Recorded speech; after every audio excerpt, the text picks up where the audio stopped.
नमस्कार, मी सान्वी आणि तुम्ही पाहत आहात महान्यूज रिपोर्ट 24/7.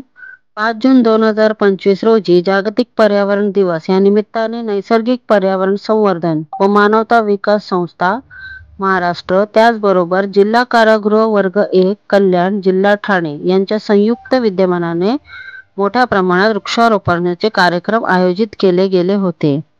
त्यावेळी नैसर्गिक पर्यावरण संवर्धन व मानवता विकास संस्थेचे पदाधिकारी यांनी आवर्जून हजेरी लावली होती व त्याचबरोबर त्यांनी वेगवेगळ्या प्रकारची रोपे आणून या उपक्रमाला सहकार्य केले होते. त्याचबरोबर कारागृहाचे DCP माननीय SP जगताप सर यांना गुलाब पुष्प देऊन त्यांना सन्मानित केले होते व त्याचबरोबर कारागृहातील इतर स्टाफ यांना तुळशीचे रोपे देऊन त्यांना सन्मानित करण्यात आले.